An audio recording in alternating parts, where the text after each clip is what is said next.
Thank you very much. It's good to be here in Boston, and thank you very much for coming here tonight. Hi. Hi. Yeah, I teach film, I make films. I would like to know, I'm not a meditator. What does meditation, can you say anything about how meditation connects to your creative process or might help the creative process of my students or myself? Yes, I can. Will you? Yes, I will. Tonight's talk is consciousness, creativity, and the brain. And if you have a golf ball-sized consciousness, when you read a book, you'll have a golf ball-sized understanding. When you look out, a golf ball-sized awareness. And when you wake up in the morning, a golf ball-sized wakefulness. But if you could expand that consciousness, then you read the book, more understanding. You look out, more awareness. And when you wake up, more wakefulness. It's consciousness. And there's an ocean of pure, vibrant consciousness inside each one of us. And it's right at the source and base of mind, right at the source of thought, and it's also at the source of all matter. And Maharishi Mahesh Yogi teaches a technique called Transcendental Meditation. It's a simple, easy, effortless technique, yet supremely profound, that allows any human being to dive within, experiencing subtler levels of mind and intellect, and transcend and experience this ocean of pure consciousness. This pure consciousness is called by modern physics the unified field. It's at the base of all mind and all matter. And they now say, modern science says, all of matter, everything that is a thing, emerges from this field. And this field has qualities like bliss, intelligence, creativity, universal love, energy, peace. And it's not the intellectual understanding of this field, but the experiencing of it that does everything.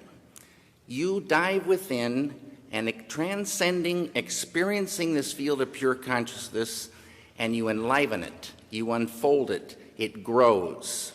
And the final outcome of this growth of consciousness is called enlightenment. And enlightenment is the full potential of all of us human beings. And a side effect of enlivening this consciousness is negativity starts to recede. When I started meditating, I was filled with anxieties, filled with fears, kind of a depression and anger. And I took this anger out on my first wife, and after 2 weeks of meditation, she comes to me and she says, "What's going on?" And I was quiet for a moment because it could have been any number of things she might have been referring to. But I finally said, "What do you mean?" And she said, "This anger, where did it go?" And I didn't even realize it had lifted. Now, these negative things like anger and depression and sorrow, they're beautiful things in a story, but they're like a poison to the filmmaker. They're a poison to the painter. They're poison to creativity. They're like a vice grip. If you are super depressed, you can't hardly get out of bed, let alone think ideas, have that creativity flowing.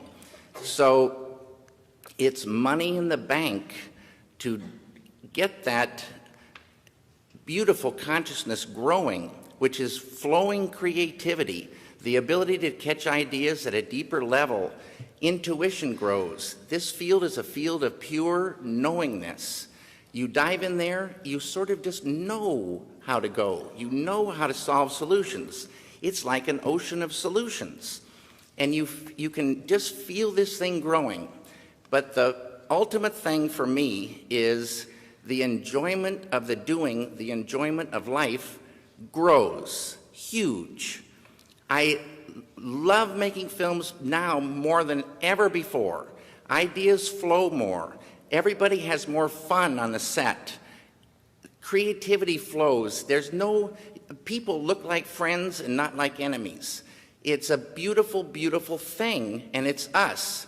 In Vedic science, this field of pure consciousness is called Atma, the self of us all. At that level, as Dr. John Hagelin would tell you, at that level of life, we are all one. We're one. Diversity up here, unity down below. It's a great thing for the filmmaker. Thank you.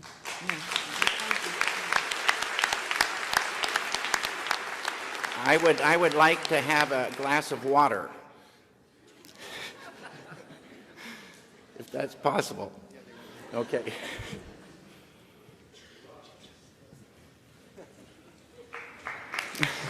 Hey, Jay, bless you, man. This is Jay, my friend and assistant. It's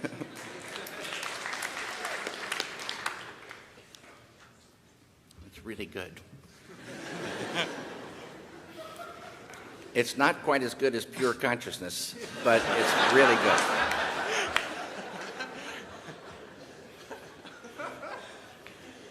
Hello. How you doing? Not bad. How are you? Good. Well, my name is Alex Harvey. I've been meditating for a while. I want to know if there was a moment where you realized the effect that pure consciousness had on your work. Right from the very beginning. And like I said, I might have been, I think I had so many anxieties and fears, and I felt those lifting. And bliss is a thing in this field, the unified field. Bliss, they say, is the sweetest nectar of life. Bliss is physical, emotional, mental, spiritual happiness. And you can vibrate with this bliss. And it's this happiness from within. They have a saying, true happiness isn't out there, true happiness lies within. And I always wondered, where is this within? And they don't say where it is, and then they don't even say how to get to it. This is the beauty of this technique. There's lots of forms of meditation, but with transcendental meditation, to me the key is the word transcend, to dive all the way in.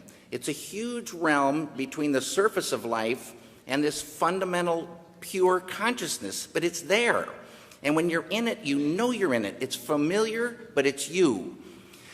And right away, a happiness, but it's not like a goofball happiness. It's a thick beauty. It's a thick beauty to appreciate life and living. And why suffer? Suffering starts to go. And people say, well, you got to have anger. You got to have an edge, to create. You got to know about anger. You got to have energy. You got to have clarity to create. You got to be able to catch ideas. You got to be able to be strong enough to fight unbelievable pressure and stress and the whole thing in this world. That will lift, because this whole thing is tied to world peace, but it's going to be a better world, but it's still a very tough world. And this just gives you more and more and more ability to say, it just looks beautiful. It's way, way, way, way better. And this happened right away. Thank you. You bet.